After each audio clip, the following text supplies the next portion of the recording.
Hey guys, today I wanted to talk a little bit about psychopathy and are you dating a sociopath? Basically, a sociopath is someone that skillfully has learned over time to hide who they really are, kind of like a Dr. Jekyll and Mr. Hyde, but really without exposing it. Um, Basically, what they're doing is they are making themselves to be in this better light when in actuality it's really a monster underneath, you know. So they're trying to manipulate our perception of them, you know, to be the best that they can so they can hide really what kind of shitty person they are. The first thing is charisma and charming personality.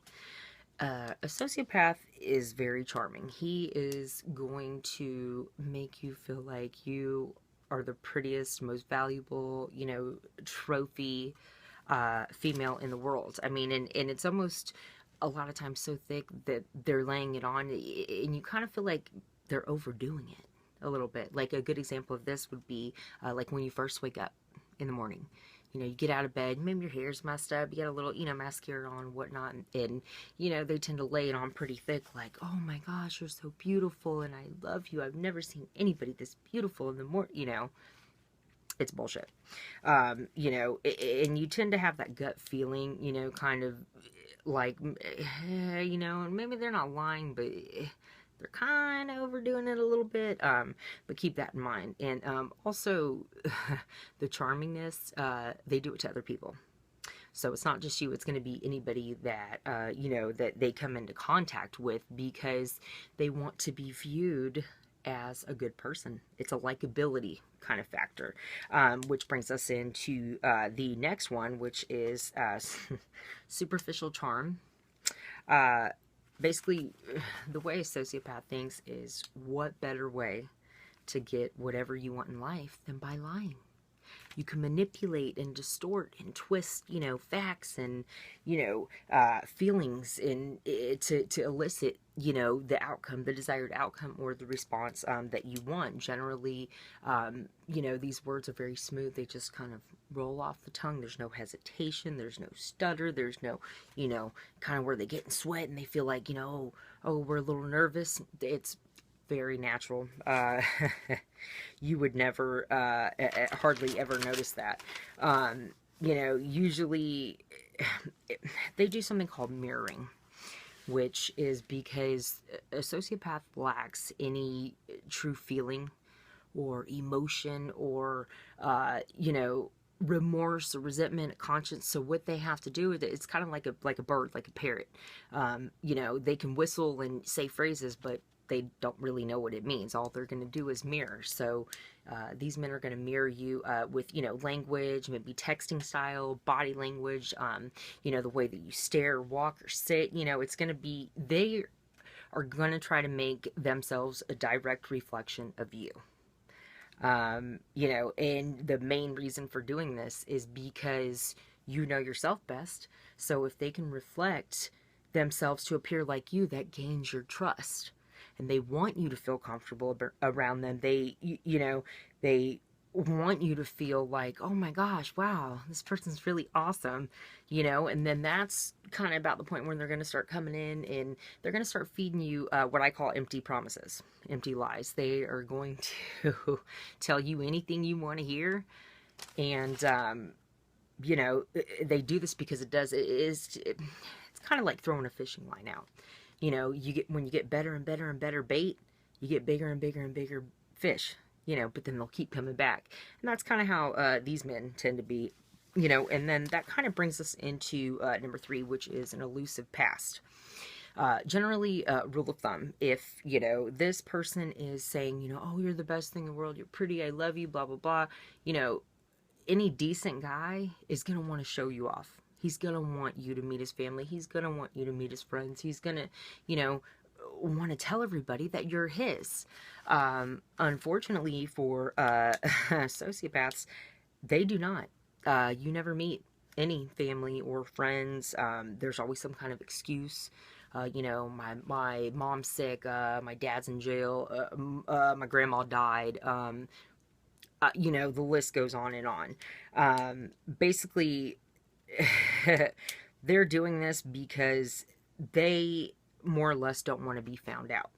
You know, all of these, you know, little lies and the way that they built themselves up to be, they don't want to be found out. So if they can keep making excuses to keep you from uncovering the truth, you know, it makes it a little bit easier to control you, which brings us into the next issue, which is a huge ego. Love this. I call these men the big talkers. They got a huge ego, and of course they're going to chalk it up like they got a huge, which, and you know, sometimes they do, I'm just saying. But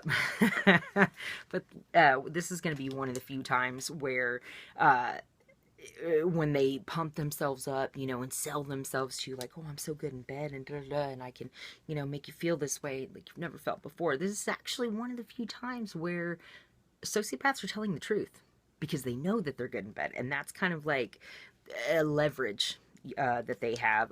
They want you to hear that, and they want you to buy in it because they want you to feel special, because they need you to realize, hey, out of all these women, I chose you. Like, we should feel fucking special. You know what I mean? Like, oh my god, I got a trophy and he's so hot. No. Okay?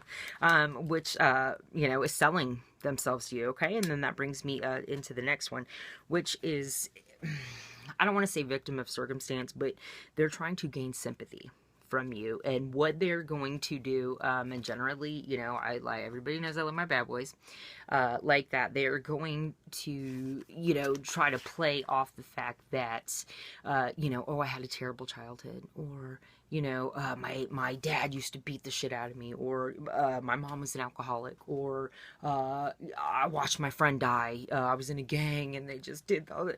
What the fuck ever, okay? They do this because that's their psychological twist of getting you to feel sorry for them. So once they realize that you are, you know, are beginning to feel sorry for them, in a sense, what this is doing is they are assessing your emotions. They are feeding off of your emotions, and they're going to twist that around and say, oh, okay, she's starting to, you know, feel a little bit bad about me. Oh, okay, well, if I lay it on even thicker, I can even get away with more shit that I want. You know what I mean? Because when we tend to have, you know, open hearts, and we feel, you know, sorry for, you know, men and things like that, and it just, it takes the attention away from their truth. Okay? 9 times out of 10, no, their mom's probably, you know, not dead. Their dad's probably not in prison. They're, you know, whatever. They were probably never in a fucking gang.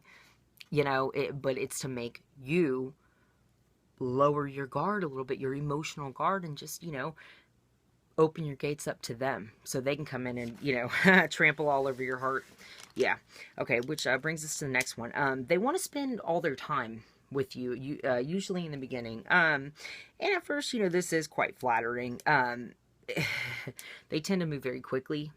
In relationships, they want to, you know, be with you all the time, and then they're starting to call and text, and I mean, you know, it starts like every few days, and then it goes into every day, and then multiple times a day, and it's just like, you know, at first it's okay, but you kind of, like, you can't breathe almost, and to them, they're doing this on purpose because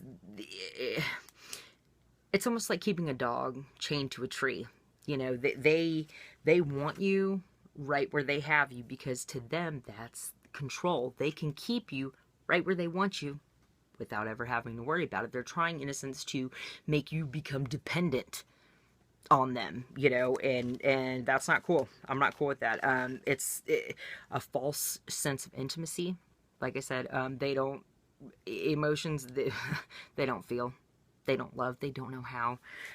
You know, which brings us to our next point. Sexual magnetism. They have very high testosterone. They brag about themselves, like I said, in bed. They have very high energy, so they seldomly say no to sex. And rule of thumb for women is they will lead you to think that you are highly compatible together, but don't get that twisted, because you are not the only female that they're having sexual relations with. It's probably more than a couple, and you just, happen to be on that list. They're going to mislead you, and they don't care. They do it because they can. The next one is pathologically lying. This, even for, amateurs or, skilled sociopaths, this trait, I really hate this one because they lie, manipulate, and they are deceptive to get what they want. But this is where a sociopath is the most comfortable. Okay, they tell you everything you want to hear. When you're close to uncovering the truth, boy, something dramatic, has to happen because they need to deflect away from what's really going on. They're gonna fake a soulmate connection. You're gonna feel like you have tons in common, and that they're gonna feed off of your emotions and play by that again. Like, if you've had a bad childhood, they're gonna pretend, to be this knight in shining armor to, be everything you want. Okay. So after that, they're gonna try to socially isolate you. Like I said, it's a control tactic. They claim to hate drama, yet if they don't have any, they create it. They love drama. Don't listen to them and believe that they don't. They love it. They have no life plan, no long-term life plans. They can't be bothered with, something, that far out. They cannot learn from the past. They are emotionally immature. They will not act responsibly. They will not accept responsibility. They're very, very selfish people. They have to meet their own needs first and foremost. You are an object, once again. They have a predatory nature, a predatory stare. Maybe they'll kind of, give you that intense kind of like sexual, stare. And that's cool. At first, it's all flattering, but after a while, like, it just, like, it gets suffocating. You can't really breathe, and they do that to kind of keep you where you are. They can't accept the blame. Like, as stated, no responsibility. Sociopaths cannot feel. They do not have emotion. They cannot feel love. They cannot feel sadness. They do feel anger if they don't get their way. And I don't know about y'all, but to me, it's pretty fucked up. So basically, they get jealous, or quote unquote, because they're really afraid of their deception being found out. But just more often than not, a lot of the bad boys who are inmates tended to be